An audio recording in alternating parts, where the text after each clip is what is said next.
Today's topic, ang pag-uusapan po natin, ang i-renew po natin ay ang ating purpose. Sabihin niyo nga, purpose.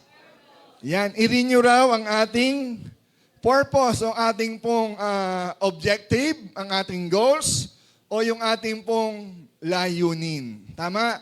So, bawat bagay may layunin. Bawat bagay may purpose.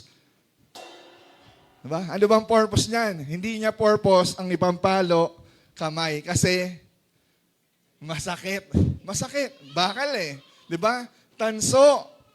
Pero ang purpose niya is hindi para mag-ingay, kundi para magkaroon ng sound na aangkop sa musika kasi cymbals po siya. Tama, pang musika po yan. Hindi po yung ginagamit pantakip ng kumukulong sinaing. No? So siya po ay musical instrument. So everything that we have or everything in us, meron po yung purpose. Ang mahalaga, dapat alam natin yung purpose ng maraming bagay, especially yung parte po ng buhay po natin or ikaw. That this year, importante po that we renew not just only the new year, but also our purpose. May kausap ako. Sino dito, alam niya yung purpose niya sa buhay? Sino dito, alam niya yung purpose niya? Magtaas ng kamay, no? Bakit tatanong, alam niya ba yung purpose niyo? Di ba, nalilito tayo? Naku, baka tanongin ako ni Pastor, ano ba ang purpose ko? Di ba, magsasaing, maglalaba. Minsan pag tayo nalito, ayun yung nagiging problema. Baka until now, bagamat may purpose ka, kaya lang nalilito tayo, ano ba ang purpose ko this year? Or ano ba talaga ang purpose ko as human, as a father, as a family, as a husband and wife, and as children? Anong purpose mo bilang anak? Dapat yun po ang maintindihan natin. May kausap ako. Ba, ano ang purpose mo? O yung tanong na, para saan ka bumabangon, di ba? Para sa iba naman, para saan ang 20 mo? Corneto, ayan, na-promote na tuloy. Para saan tayo bumabangon? Anong purpose? Pagbangon mo ba? Kailangan pagbangon ko, ang hanapin ko, cellphone ko. Ayun ba ang purpose mo? Pagising sa umaga, cellphone. O hindi ba pagising sa umaga, dapat lang. Sinasabi ng salita ng Diyos na unahin natin siya para magbigay ng pasasalamat sa Kanya. Unain daw. Ano ba yan? Hindi na nabago yung aking pong accent na sa Tagalog, sa H saka sa I, no? Di ba? Tayo po ba, nilalakaran mo pa rin ba yung purpose mo? Paano mo lalakaran kung nakalimutan mo na yung purpose mo? Nagagets po ba? That's why today we need to renew our focus. We need to remind ourselves or to refocus again ourselves na para magkaroon tayo ng renewal of our purpose. Na alam mo naman yung purpose mo eh. Even in our church, you have our purpose. Diba? If you're a leader of this ministry, you know your purpose.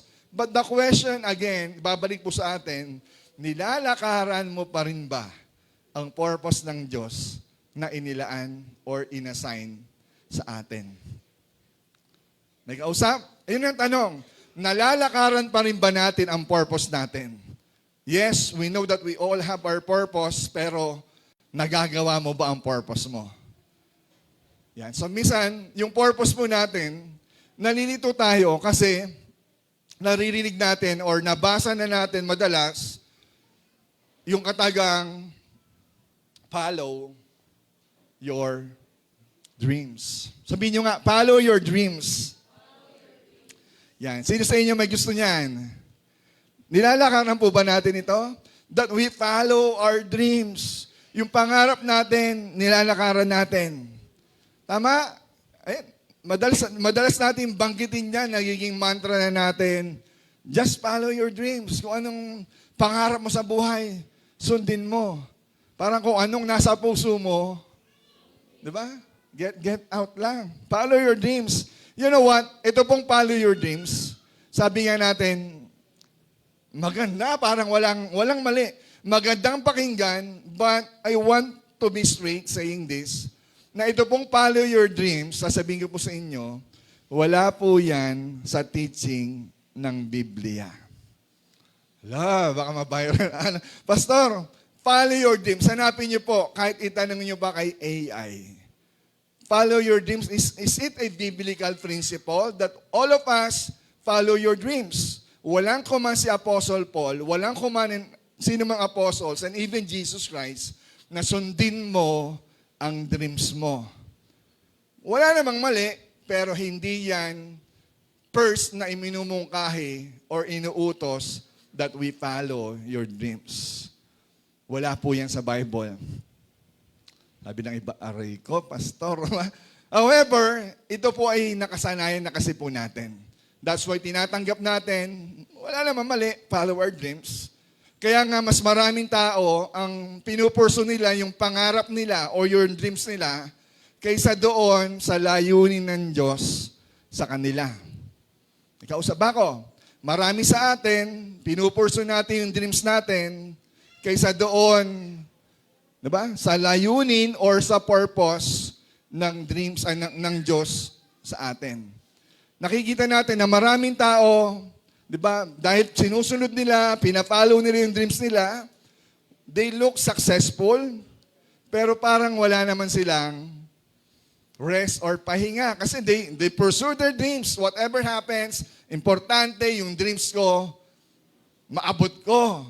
Diba? Maabot ko yung dreams ko, matungtungan ko. Yes, probably maraming pera, pero parang nawawala naman ng meaning yung buhay. Why? Because sinasabi pa rin nila at the end of the day, sinasabi pa rin nila bagamat maraming pera, focus, pero sasabihin nila, I feel empty. Parang may kulang. Tama? Naririnig natin yan. Kung hindi po balance or kung hindi tama yung ating perspective o yung pagtungtong sa ating pong dreams or purpose, sasabihin po natin, Pastor, kapatid, sister, brother, parang feeling ko may kulang sa akin. May kausap ako. At maging sa mga Kristiyano ngayon, diba? Paabante naman yung career, pero paatras ng paatras naman yung calling ng Diyos sa kanila. May kausap. Kasi minsan nalilito tayo, dreams and purpose, hindi po yan iisa. Pero sana bilang Kristiyano, kung ano ang dreams mo, kung ano ang purpose ni Lord sa iyo, nawa, yun ang maging dreams natin. Nagigets po ba? Magkaiba po siya. Marami kasi we follow our dreams but we forget or we neglect our purpose. Nakalimutan natin yung purpose natin. Di ba? Umaasenso sa karir, pero umaatras naman tayo sa calling or mandato ng Diyos sa atin. May kausap ako. Pero yung ganong setup, parang mali. No? Tama ba yun? We achieve our dreams and yet we neglect the purpose of your life. Ano ba mahalaga? Dreams or purpose? Pwede kasing dreams mo, pero hindi yan ang purpose mo. Dreams mo yan, pero ang tanong, yan ba ang purpose mo? Nagigets po ba ako? We are following our dreams and yet we neglect the purpose of God in our lives. Yes, lahat po tayo, lahat ng tao may pangarap. Tama ba? O wala tayong pangarap. Gusto natin, nakaabang lang tayo sa mga dumadaan na mga Shopee natin, mga rider natin. Diba? Lahat tayo may pangarap, but we must also be reminded that all of us have dreams. Have a purpose. Lahat tayo may dreams, pero wag nating kalimutan, meron din tayong purpose. Sabihin nyo nga again, purpose. Yan. Yan po yung ating nakakalimutan. Ano ba ang purpose ko? Diba? Ano ba ang purpose ni pastor bilang pastor? Kasi pag ako nakalimutan ko ang purpose ko, diba, damay-damay na. At tayo rin. Kung nakalimutan nyo ang purpose nyo, meron tinatawag tayong domino effect. Diba, hindi magiging maayos kasi we forgot our purpose. Or maybe because nakatutok na lang ako sa dreams ko. Dreams ko maging artista. Diba? Dreams mo, di ba? Naiiba kasi ang dreams natin ay hindi pares ng purpose natin. Pero nawa, maganda sana kung yung purpose sa atin, yun din ang maging dreams natin. Again, ano ang purpose mo? Ba? Tayo, usually, mga kabataan, nagdi-dream tayo na malaki. Di ba pero ang tanong, babalik ko yung tanong, ano ba ang purpose mo? Pag bumaba kaya ako sa inyo, masagot nyo kaya ako ng diretso? Ano ba ang purpose mo? Sabihin nyo, ba't ako nag-aaral ka ngayon? Bakit ka ba nag-aaral? Diba? Anong purpose mo bilang kabataan? Mag-aral. Yan ang purpose ko. Bakit ka nag-aaral? Para magka-diploma. Bakit kailangan ka magka-diploma? Ano bang purpose mo? Yung ba ang purpose mo? Magka-diploma lang? Para trabaho. O pag may trabaho ka na, nagawa mo na ba ang purpose mo? Pag nagkatrabaho ka para magkaroon ka ng malaking sweldo, pag marami ka ng sweldo, meron ka ng pambili ng sasakyan at malalaking bahay. Diba? Kapag ano ka na, sagana ka na, pwede ka nang asawa. Wala ka pang boyfriend yan. Ha? Diba? Mag-boyfriend muna o girlfriend muna bago mag-asawa. O pwede ka na mag-asawa pag nag-asawa ka na. Ano na dreams mo? Yun na ba ang dreams mo? Mag-asawa? Diba? Madalas paikot-ikot tayo. Mag-asawa, mag-aanak, mag-aapo. Pag may apo ka na, gusto kong dreams ko tumanda. Diba? Kahit hindi mo i-dream yan, tatanda ka. Tama po ba? At pag tumanda ka na, ano na dream mo? Mamamatay na ako. Diba? So is that the purpose of your life? Mag-aaral ka para in the end, mamamatay ka rin. Is that the purpose of our lives? Mag-aral, diba? Graduate, magtrabaho, magkapera, mag-asawa, mag-anak, mag-aapo, and then, mamatay. Yun ba ang purpose ng Diyos sa atin? Yun lang ba ang dapat natin gampanan sa buhay? Or meron pang mas malaking purpose ang Lord sa buhay natin? Pag nagawa mo ba yung bagay na yon, nagawa mo ba ang purpose mo?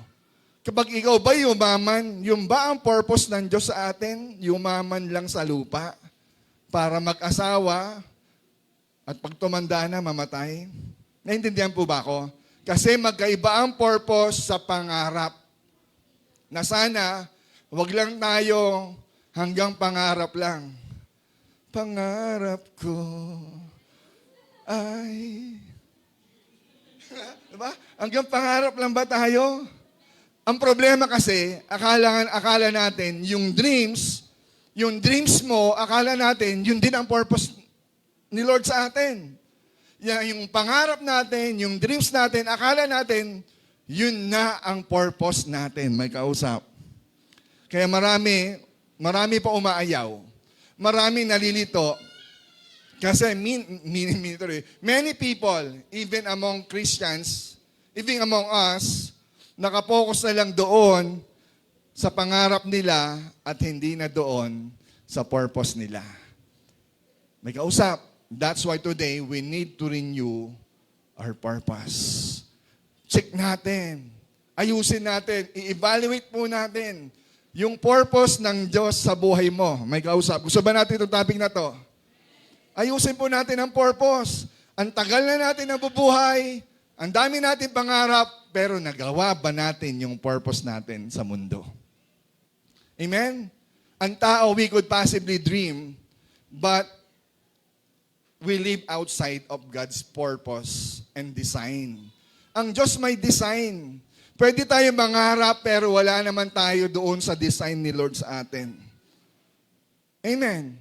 Ang dami natin pang pinapangarap, pero ang tanong, yung pinapangarap mo ba, yun ba yung design ng Lord sa'yo? May kausap? Kasi bisa kahit anong lakad natin, gawin natin na inaabot yung pangarap natin, babalik tayo sa tanong, nagawa ba natin yung purpose ng Lord sa buhay natin? Or hindi natin sinasama yung purpose ni Lord, basta importante sa atin, I have my own. I will decide on my own. My dreams, my passion, my desire. Pero nasaan ang purpose? Nasaan si Lord? Dati pangarap ko maging basketballista, maging player. Pero you know what? Ang pangarap ko kasi nababago or nagbabago. Dati pangarap ko maging basketball player eh. Pero hindi nyo alam, bago ko pinangarap maging basketballista, pinangarap ko muna maging artista. Sino rito may pangarap maging artista? Si Rap lang? Mataas ang kamay. Ikaw. Maging artista. Pero you know what? Ang pangarap po natin nagbabago. Diba? Parang gusto ko lang maging politician eh. Diba? Diba? Naiiba yung pangarap. Ibig sabihin lang, our dreams, tawag dito, we are driven. Depende po yan sa sitwasyon na kung anong nagdadrive sa atin. You know what? Again, our dreams are driven, but our purpose is assigned or was assigned. Tama? Yung purpose natin, sa atin yan. Galing sa atin yan. Tayo ang nangangarap eh. Are you with me? Pwede mangarap yung magulang mo sa'yo, pero siya yun. Pero bawat isa sa atin, ang pangarap, ikaw yan. Sa'yo yan. Pero ang purpose, hindi yan sa'yo. Ang purpose mo, sino nagbibigay ng purpose? Ikaw ba? Hindi, ito ang purpose ko. Paano mo nasabi? Ang purpose ang nagbibigay yung lumikha. Yung may design sa atin. Diba? Siya yung design mo, ang may purpose niyan, yung designer. Etong microphone, para saan to? Pamukpok ng drums? Diba? Hindi. Alam natin, so meron niyang manual, ang nagbigay ng purpose ng microphone, yung designer. At ikaw, sino magsasabing ano ang purpose mo? Ikaw ba? Hindi ba't yung manlilikha? May kausap. Ang dreams, sa'yo yan. Ang pangarap mo, sa'yo yan. Pero ang purpose, galing yan sa Diyos. Malinaw. Tama po ba? Di ba? Ano yung tanong na sasagutin natin? Sa pangarap, ang tanong po natin dyan, ano ang gusto kong gawin sa buhay ko? Yan ang pangarap mo. Ano ang gusto kong gawin sa buhay ko? Pero ang purpose, anong tanong dyan? Bakit ako nabubuhay sa mundo? Bakit na ako naririto sa ibabaw ng lupa? Amen. That's the purpose. Ang pangarap, ano ang gagawin ko? Ang purpose, bakit ako nabubuhay sa mundo? Malinaw? Renew our purpose. Kaya tayo nagkakaproblema, again, kasi nakatutok na lang tayo sa pangarap natin, or kaya sila nagkakaproblema, nakatutok kasi sila sa pangarap nila, pero hindi sila nakapokus sa purpose or design ng Diyos sa kanila. Nawawala tayo sa design. Nawawala tayo sa purpose. Ang ibon, may purpose yan.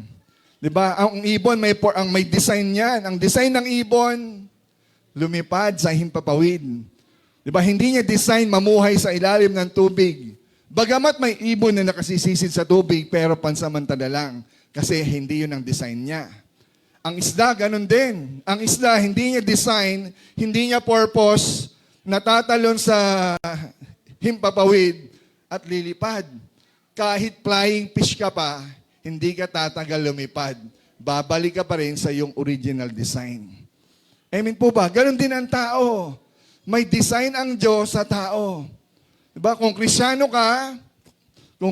ka tapos hindi mo nilalakaran, yung God's purpose at God's design mo, sasabihin ko sa iyo, delikado ka. May kausap. Kasi yung ibon, magbabad sa tubig, mamamatay yan. Baliktarin natin, ang isda, ilagay mo sa lupa, hindi niya design yon, mamamatay siya.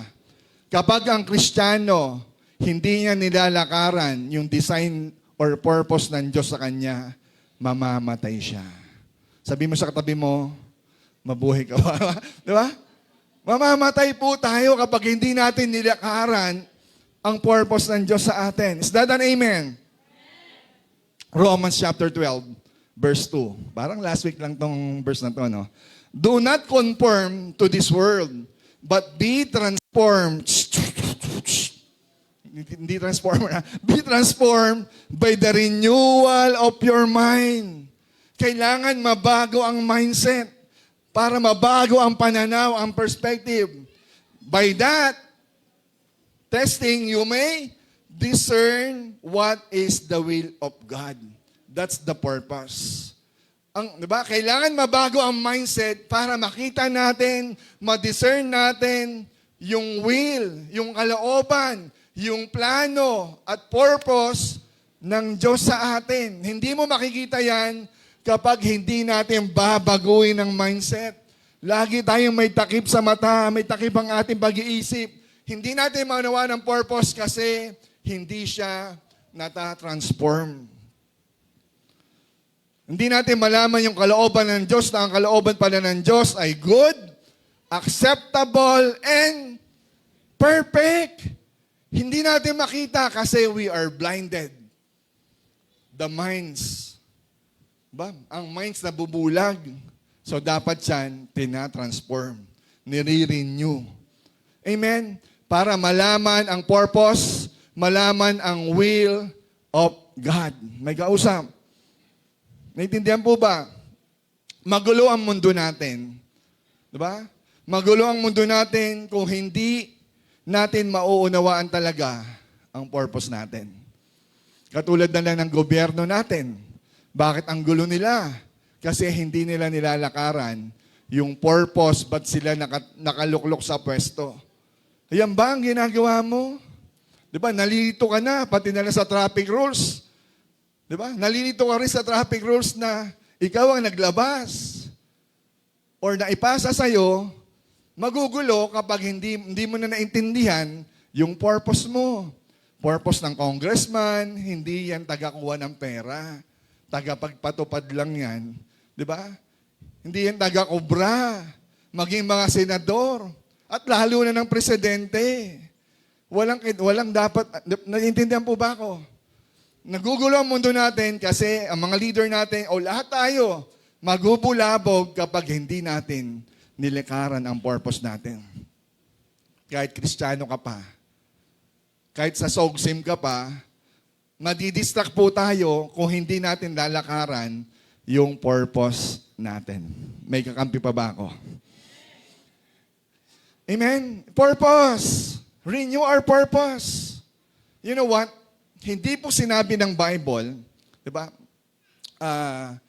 Regarding yung priority po natin, hindi sinabi ng Bible na isingit si Lord sa schedule natin. Ang sabi ng Bible, seek God first. Ano raw? Di ba? Hindi sinabing isisingit. Ang command ng Bible, isingit mo si Lord sa schedule mo. Puno Hindi po ganon. Walang puno kay Lord. Diba? Baka mapuno siya sa'yo. Diba? Hindi kailanman isisingit si Lord. Kasi ang sabi ng Bible, siya dapat ang una. Seek first the kingdom of God and His righteousness. Ang problema sa atin, ang inuuna natin, yung dreams. Walang mali. Walang mali sa follow your dreams. Sa totoo lang, walang mali ron. Pero ang tanong, hindi naman yung follow your dreams ang mali Yung priority natin. May kausap. Diba kung ang buhay po natin ay puro trabaho na lang at walang purpose, diba? Kasi pag tayo, ba't ka pumapasok? Wala, para sa sweldo, trabaho sa sweldo, uuwi, kakain, matutulog, babangon uli, gigising, magtatrabaho. Diba? So, sweldo, paikot-ikot lang. Sa totoo lang, pag ganun ang cycle ng buhay mo, not knowing the purpose, mangangayaw tayo. Magre-reklamo na tayo, ba't paikot-ikot na lang? Kapag hindi po natin naunawaan ang purpose natin, bilang Kristiyano, hindi natin sinisingit si God. Kasi siya ang una dapat sa listahan. Is that an amen? Ano man ang sitwasyon natin, ano man ang problema o gulo ng sitwasyon mo ngayon, ng schedule mo ngayon, please, huwag mong isingit si God. Kasi siya dapat ang number one sa buhay natin. Bati pa tayo ha? Ayan. This is my purpose. Kahit sa simbahan, kung hindi mo makita ang purpose mo, kapag hindi mo na makita ang purpose mo, hindi mo na makita yung Yung layunin mo sa simbahan, sa ginagawa mo, again, katulad ng iba, katulad sa labas, mapapagod ka rin, mangangayaw ka rin, kasi hindi mo nakita, ba't ka nandiyan? Kasi kung alam mo yung purpose mo, bagamat nahirapan ka, bagamat may struggle, may conflict, pero alam mo yung purpose mo, magpapatuloy ka pa rin because you do it for the glory of God. Amen. Ang design natin, isik si God at hindi unahin muna ang blessing. Seek God first. Bakit? Kasi pag sinik mo si God first, ang kasunod nun, all these things shall be added. Huwag mong baligtarin. Seek the blessing first. Seek the blessing first. Tapos iuuli mo si God. That's the problem. Ang hinahabol ng marami yung blessing. Kaya kakahabol natin sa blessing, habol tayo ng habol sa blessing, after a week, anyari? Natanggap mo yung blessing, pero after a week, nasaan na? Natanggap mo yung blessing, pero kamusta ang pamilya mo? Natanggap mo ang blessing, pero bakit babagsak ka na? Diba? Patay ka na. Yung health mo, bagsak na. Do you get my point? Unahin ang dapat unahin. Seek God first. Kaya sa Friday, again, sama-sama po tayo. Isik po natin ang will ni Lord. Sama-sama po tayong manalangin sa simbahan, sa pamilya, at sa bayan. Seek God first. Amen. Ba? Ang tamang design, unahin si Lord. Why? Kasi sabi ng Psalms 23 verse 6, goodness and mercy shall follow you. Follow me all the days of my life. Sabi ni David, I shall dwell in the house of the Lord forever. Huwag mong habulin ang blessing. Ayun dapat ang tamang formula. That's the design. Habulin natin, hanapin natin, unahin natin si Lord. And goodness and mercy will follow. Amen po ba? Pastor Joseph, aliga nga rito, sandali lang. Yan. Magbibigay lang ako ng konting example. Dito ka, Pas. Nagulat ka ba? Pogi po ba? Yan, di ba? Ang sabi ng Bible, Pastor Joseph, ako ay si Pastor King. Halimbawa, sige na nga. Ito si Pastor Joseph. Si Pastor Joseph, yung tinatawag nating goodness, blessing, and mercy. Diba? At ako yung taong humahabol sa kanya. Dito ka, maglakad ka. Yan. Habol ako ng habol. Kung saan siya pumunta, hinahabol ko yung blessing. Diba? Pumunta siya sa labas. Halimbawa lang, huwag kang pumunta, Pas. Diba? Lumabas na siya. Basta, ngayon, napagod akong kakahabol. Nasaan na si Lord? Parang hindi ko na maramdaman. Lumabas siya kasi, habol ka ng habol eh. Pero, kapag inuna ko si Lord, di ba? Goodness and mercy shall follow me.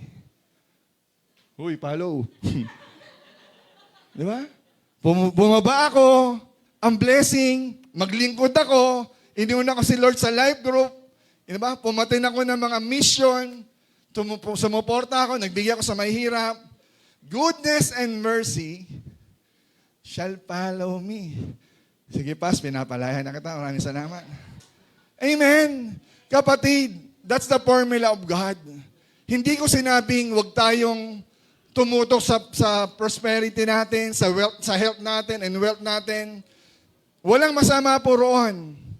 Ang point lang, dapat, hindi po against si Lord sa blessing, hindi against si Lord sa mga negosyo niyo, sa trabaho natin. Kasi ako, may negosyo rin ako, may trabaho rin ako. Pero ang kine-question ni Lord, hindi yung negosyo mo, hindi ang business mo. Ang kine-question lang ni Lord, yung priority mo. May kausap pa ba ako?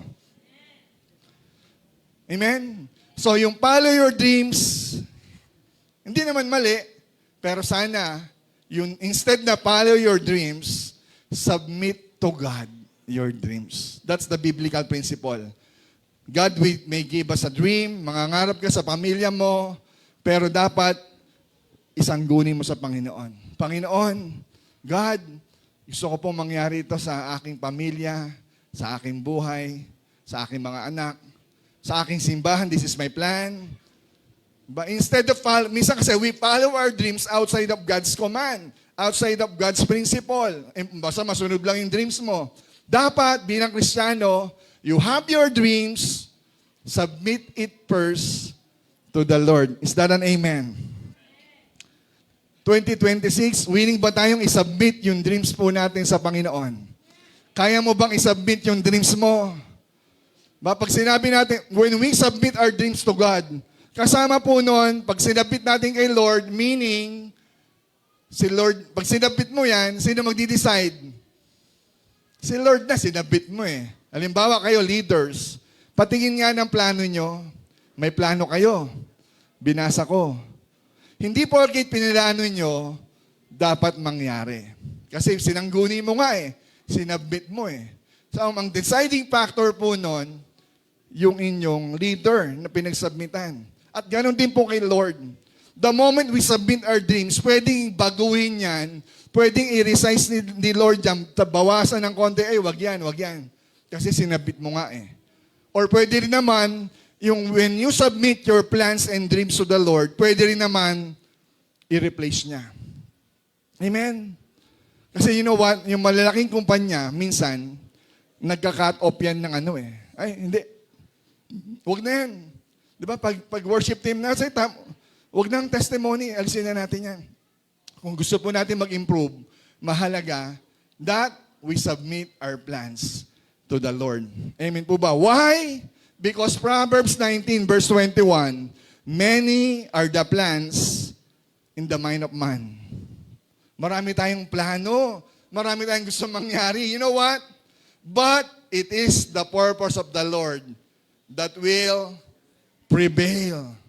Many are the plans in the man's heart, but it is the Lord purpose that will stand. Marami tayong plano, pero ano ang mapangyayari? Sinong masusunod? Yung stand ni Lord. Amen.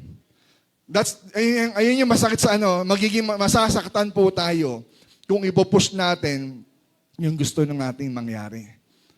Pero si Lord kasi may design, may gusto siya, at yung design niya, yung purpose niya, that will stand. At sana, yun ang lakaran natin, yung purpose ni Lord. Kasi in the end, you know what? In the end of our lives, in the end of the universe, only the purpose and the plan of the Lord will stand. Hindi yung ating dreams. Bagamat parang walang mali, pero sana lang, unahin natin. Huwag natin isingit. Talagang number 1 siya sa purpose ng Diyos sa atin. Is that an amen? So how should we renew our purpose? Paano natin babaguhin yung purpose po natin? Paano natin sisimulan? Philippians 3:19, sabi dyan, last week, binasa natin yung verse, brothers, I do not consider that I have made it on my own. Sinabi ni Pablo, di ba, yung forgetting the past, straining forward, what lies ahead. Yung dalawang bagay na yan, bago natin gawin yan, you know what? May nauna.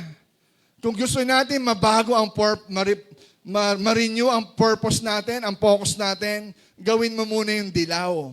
I do not consider myself, or I do not consider that I have made it my own. Hindi ko sinasabing, marami na akong nagawa. Hindi ko sinasabing, perfect na ako.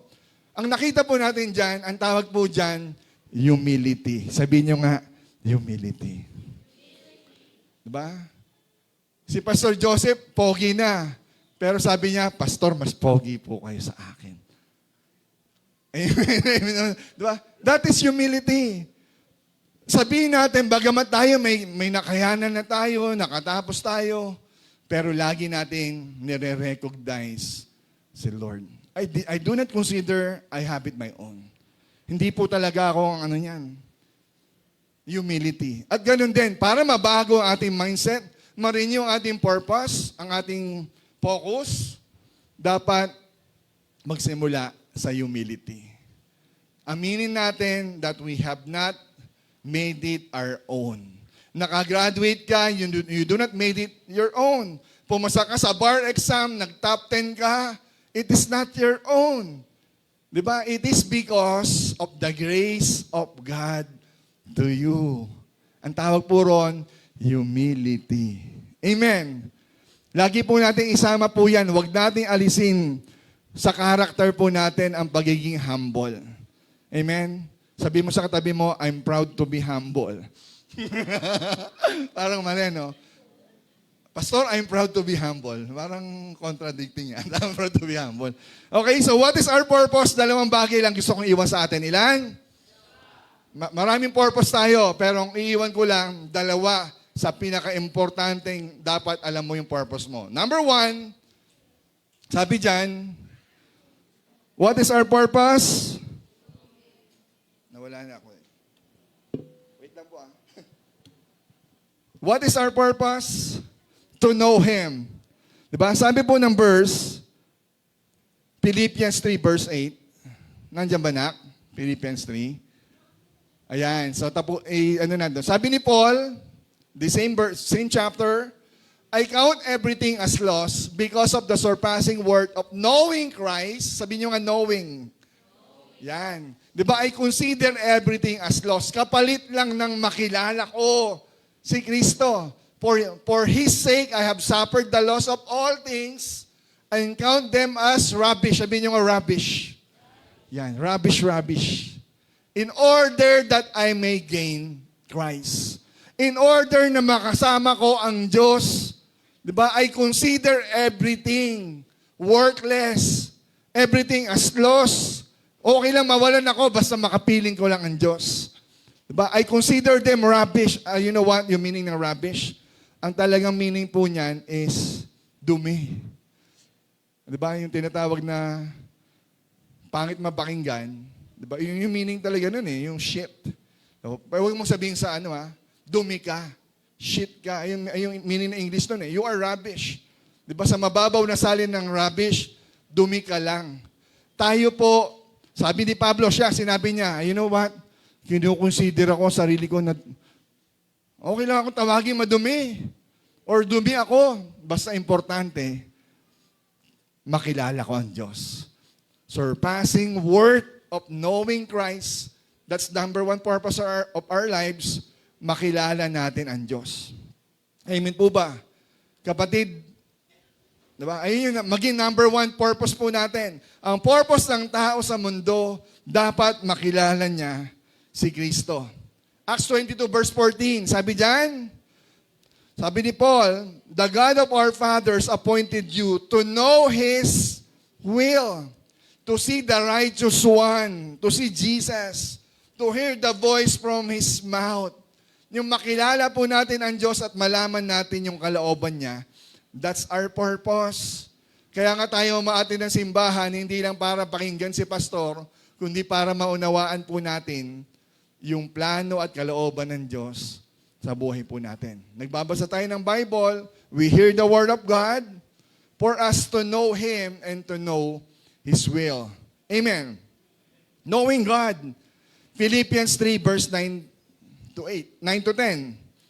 Kanina 3:8, ngayon 9 to 10. So sabi diyan, found in Him not having a righteousness of my own, hindi tayo may sariling sikap ng kabanalan natin that comes from the law, but that which comes through faith in Christ. Nagiging banal tayo because yung knowing Christ, kalaki po nun, meron kang faith in Christ. The righteousness from God that depends on faith. Kilala ko si God. Head knowledge lang yon. Yung kilala mo si God, dapat laging may kalakip na pananampalataya. Amen po ba? That I may know Him, the power of His resurrection, and may share His sufferings, becoming like Him in His death. Maging kawangis o katulad natin si Kristo. Nung sa Kanyang kamatayan, kasama po tayo roon. The moment we believe on Christ, manampalataya tayo sa Diyos, that's number 1, that we really know Christ, that we really know God. Hindi mo kilala ang Diyos kung hindi ka number one, mananampalataya sa Kanya. Amen po ba? Amen? Napakahalaga po nun. Hindi ka mananampalataya kapag hindi mo siya makilala sa buhay mo. Dapat kilalanin po natin in every days of our lives, bagamat Kristiyano na tayo, priority pa rin natin. Di ba? Isik, unawain, makapiling si Jesus sa buhay po natin kahit tayo po ay naniwala na sa Kanya. Dapat meron tayong devotion na patuloy. Hindi yung devotion lang na kung saan kapag January 9, makikipagsiksikan tayo, paparada tayo, maabot lang natin ang estatwa. Amen? Tradition po yon. That's their ritual. Pero you know what? Kung magbabasa lang po tayo ng Bible, ang gusto po ng fellowship ni Lord, hindi one-day event. Ang gusto ng fellowship ni Lord, diba, daily of our lives, pasanin mo yung krus. Mamuhay ka na ayon sa kagustuhan niya, hindi sa araw lang ng isang araw. Tapos, deboto ko ngayon, bukas, diba? Ganon eh. Dapat hindi ganon. That is not knowing Christ. Knowing Christ is to live with Christ daily in our lives, sa buhay po natin. Amen. Last, pangalawa, diba? Ano ang purpose na dapat natin gawin? Una, to know Christ. Pangalawa, to make Him known. Ano sabi ng verse? Acts 22 verse 15.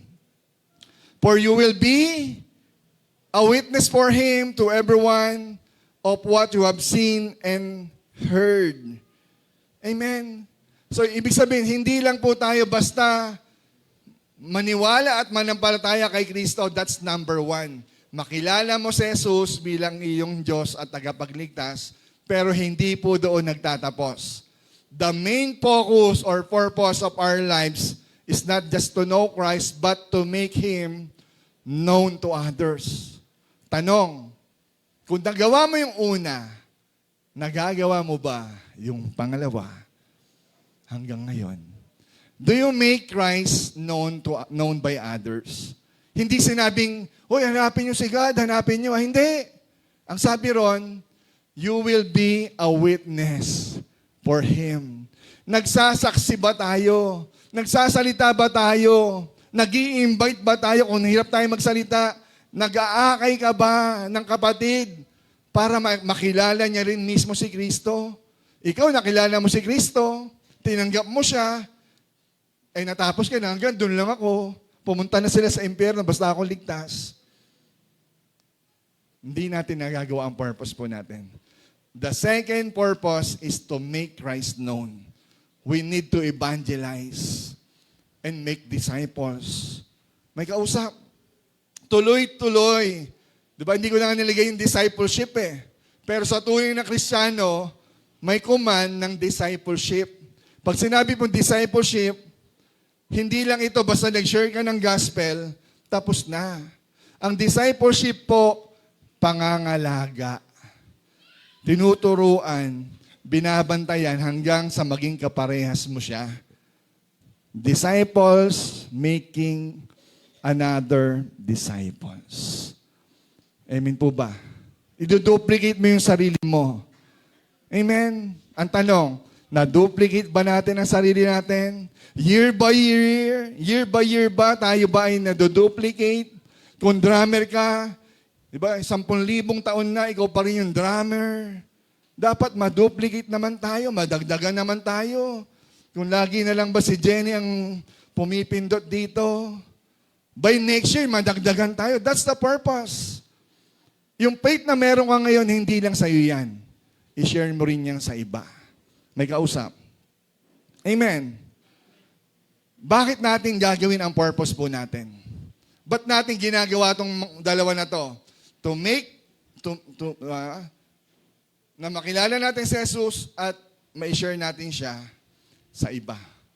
Ba't natin gagawin yon? This is our motivation. that we will be rewarded. Sabihin nyo nga, rewarded. Hindi tayo gumikilos lang basta sa wala. Tama po ba? Nagtatrabaho ka, hindi basta sa wala lang. Sabi ng nanay ko, magtrabaho raw ako eh. Hindi lang tayo basta sumusunod. Dapat alam natin bakit mo ginagawa yung ginagawa mo. Naglilingkod tayo sa Panginoon, nagwo-worship tayo, umaattend tayo ng church, may commitment tayo, because we want to be rewarded. You will not be rewarded by your pastor. Kasi si pastor lang yan eh. Konti lang ang pwedeng ibigay niyan. I-recognize ka, salamat. Pero iba po kapag si Lord na nag-recognize. Amen po ba? Philippians chapter 3 verse 14. Samahan na po ako ng alin? Ng maganda. Yan. Philippians 3:14. Di ba? Philippians 3:14, familiar. Forget the past and move straight toward the goal. Tapos yung verse 14, I press on toward the goal. For what? Bakit kami objective? Bakit kami plano? Bakit kami purpose? For the prize. Is that an amen? Ayaw mo man, pero sa totoo lang, hindi tayo kumikilos ng kilos lang. Kasi some way, somehow, gusto natin ma-recognize, gusto natin ma-rewardan tayo. Magkaroon tayo ng biyaya, ng gantimpala. Kasi yun ang principle ng Diyos. Kahit sabihin niyo po, Pastor, para naman niyang nag-e-expect ba tayo sa Diyos? Di ba dapat maglingkod lang? Pwede na yon. Pwede, yun ang gusto mo eh. Pero ang Bible, hindi po yan. Ang Bible at ang Diyos, sinasabi niya, ang ating ginagawa, laging may kalakip na reward. The goal, ang goal laging may katumbas na reward or prize. The prize of the upward call of God sa pamamagitan po ng ating Panginoong Jesus. Amen po ba? Gusto natin ng reward? Ang reward natin, so anong gagawin natin? Kilalanin mo si Kristo. Pangalawa, ipakilala mo si Kristo sa iba. Gagawin ba natin yan? Kapatid, January ngayon, by next month, kaya nga tayo gumagawa po ng mga activities sa church para ma-remind tayo na meron palang encounter ulit. Diba? Magdadagdag ulit tayo ng encounter sa susunod para ma-remind lang tayo that we have an assignment, that we have our goal. Hindi lang tayo ang maligtas, kundi meron pang iba. So pagdating po ng February, encounter na po natin. Sana ngayon pa lang January, nananalangin na tayo, nakikipagkaibigan na tayo sa ibang classmate natin, sa ibang kumari natin, sa ibang katrabaho natin, sa mga pamilya po natin, mga tita, tito, nanay, tatay na wala pa sa Panginoon. Maging intentional. Why? Because there is a reward. Amen po ba? Hebrews 12 verse 1 and 2. Sabi dyan, let us run with perseverance the race marked out for us. Meron po assignment na binigay ang Diyos sa atin na lahat po tayo, sabi roon, ay tatakbo. Anong gagawin natin? Tatakbo, ibig sabihin susunod. Maglilingkod. At ang paglilingkod, hindi yan mood. Hindi yan by your mood. Tinatamad ako ito muna. Ang paglilingkod po natin, ang pagtakbo, ang pananampalataya, ang pagsunod kay Jesus, hindi po yan madali. Kailangan po yan ng perseverance. I press on. Diba? Ang hirap maglingkod kung sa tao tayo nakatingin. Matitisod ka. Kahit kay pastor, matitisod ka. Ano ba yung si pastor? Ganito, ganyan. Kaya nga sabi ni Pablo fix your eyes on Jesus. Not fix your eyes on pastor. Fix your eyes on your mentor. Hindi. Fix your eyes on Jesus. Why? Kasi si Jesus yung author Siya yung perfecter and pioneer of our faith. Siya yung simula. At siya rin yung magtatapos ng pananampalataya. Ang gagawin mo lang para hindi ka matisod, para hindi ka ma-distract, Kay Jesus ka lang tumingin. Kay Jesus lang tayo tumingin. Kasi kung sa tao tayo titingin, mabilis lang tayong mangangayaw. Mabilis lang tayong mapapagod kasi sa tao ka nakatingin eh. Fix your eyes on Jesus. Why? Because Jesus is the author and Jesus is the finisher of our faith. At may reward po yan. Revelation 22 verse 12. Hanggang sa dulo ng Bible, sinasabi yan. Look, sabi ni Jesus, look, I am coming soon. Babalik na ako. At ang sabi niya, my reward is with me. Babalik ako at meron akong reward. Dala-dala ko ang reward. And I will give to each person according to what they have believed. Yung ba ang sabi? Ibibigay ni Lord ang gantimpala depende sa iyong paniniwala. Depende sa iyong sinamahan. Yung ba ang sabi? You know what? Kahit tama ang doktrina mo, kahit one shape, always be shape ka pa. Kahit osas ka pa. Ano man ang iyong doktrina, hindi yon ang basehan ng reward. Ang basehan ng reward, according to what they have done. Tama nga yung belief mo. Ang tanong, ginawa mo ba? Tama nga naman, alam mo yung purpose mo. Ang tanong, nilakaran mo ba yung purpose mo? O pinanood mo lang yung iba? Ang sabi, lahat tayo tatakbo. Hindi ka manonood. Di ba? Yung Hebrews 12 verse 1 and 2, hindi sinabi yung kabuuan nun. Binabantayan tayo ng mga cloud of witnesses. At lahat tayo tatakbo. Hindi ka mag-o-observe, mag-e-encounter sila. Nananalangin sila. Hindi sila mananalangin. Kasama ka roon. Maglingkod, manalangin, magsusupport. All of us will run the race with perseverance according to what they have done. Anong ginawa mo? Sabi mo sa katabi mo, anong ginawa mo? Amen. That's why this year is the year of God's renewal. Magpabago tayo ng puso. Kasi the moment na nabago ang puso, goodness and mercy shall follow me. Hindi ko sinabi yan. Si Lord na nagsabi niyan. Kung tayo ay uunahin si Lord, akala mo walang ginagawa si Lord, akala mo lang wala, pero meron. Why? Because you do good. Diba? According to what we have done, we are doing. Amen po ba? 2 Timothy chapter 4 verse 8. Henceforth, there is a laid up for me the crown of righteousness, which the Lord, the righteous judge, will award me on that day. And not only to me, but also to all who have loved His second coming, His appearing. May kausap pa ako. Lahat daw po na nagmamahal sa Panginoon at nagmamahal sa Kanya, excited tayo sa muling pagbabalik. Ang pangako ng Diyos, we will be rewarded with crown of righteousness. I don't know kung anong klase yan. Mararamdaman ko ba yan? Anong crown ba yan? Ang importante, si Lord ang magbibigay, si Lord ang magagantimpala sa atin, sa lahat na nagmamahal sa Lord sa Kanyang muling pagbabalik. Last verse. Kaya pa? Last na po. Promise. 1 Corinthians 9, chapter 24 to 25.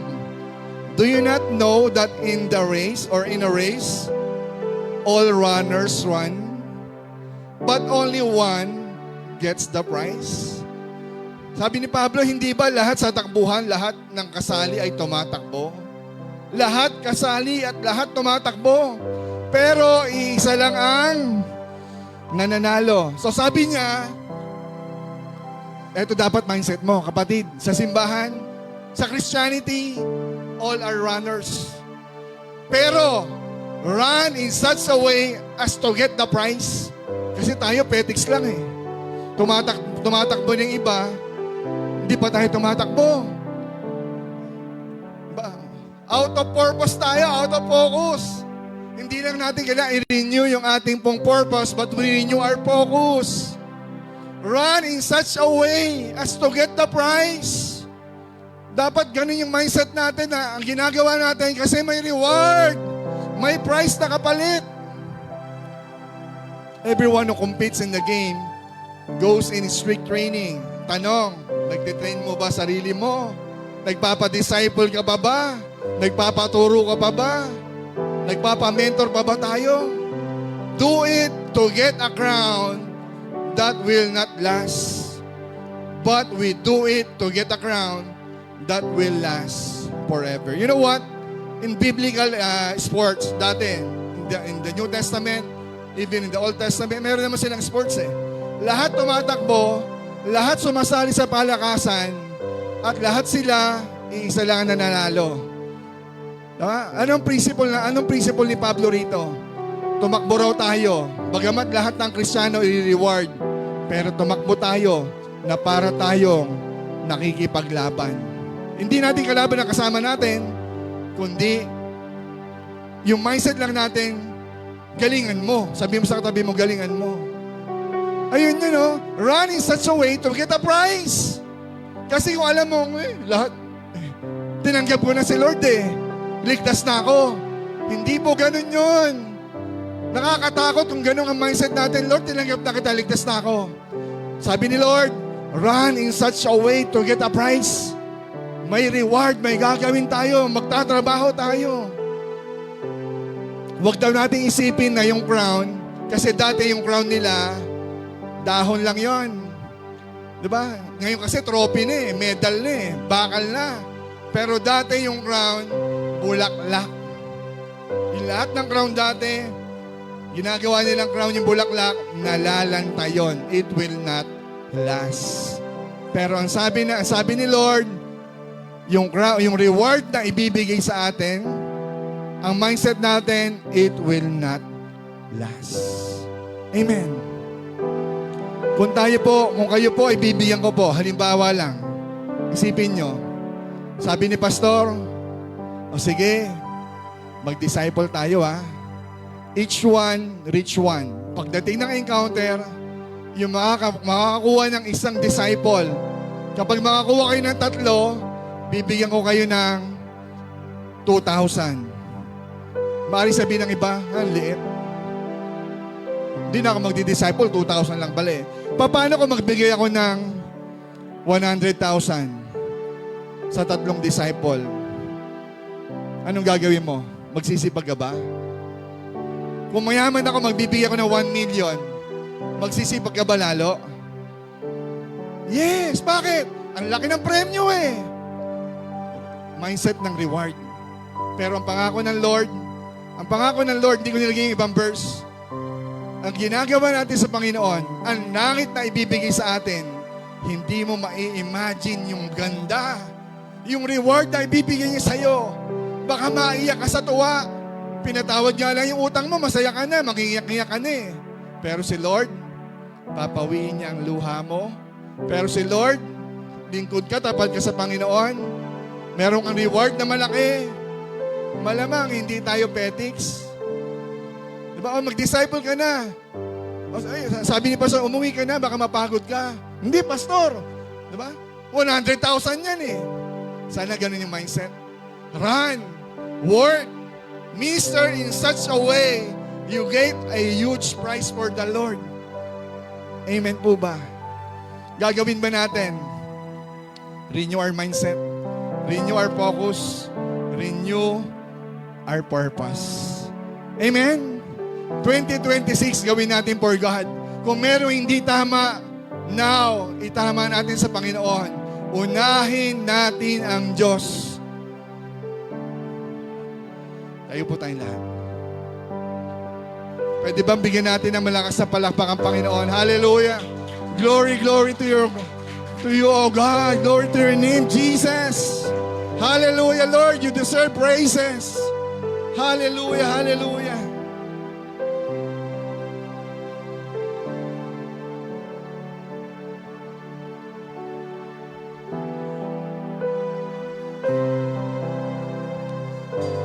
Ibigay po natin sa Panginoon yung paglilingkod, yung papuri na karapat-dapat para sa hari ng mga hari. Ibigay natin sa Panginoon yung best services na ibibigay natin. Hindi tayo paurong. Ang mindset natin ngayon, pasulong, paabante, for the glory of our God. Hallelujah. You are good. Salamat, Panginoon, sa iyong mensahe. Lord, this year, sa aming mga buhay, forgive us, God, kung kami po, Lord, ay nakalimot sa aming pong purpose, sa aming calling, sa aming assignment. Pero salamat, Panginoon, you keep reminding us. Salamat, Panginoon, that you are good. Hindi mo pa rin kami iniiwan, pero God, madalas ikaw ang aming iniiwan. Panginoon, baguhin mo kami, itama mo kami, renew our lives, renew our purpose. Salamat, Panginoon, Lord, sa iyo ang glory, God, for this morning. We give you back the praise. We give you back the glory, O God, sa iyo, Panginoon lang. In Jesus' name,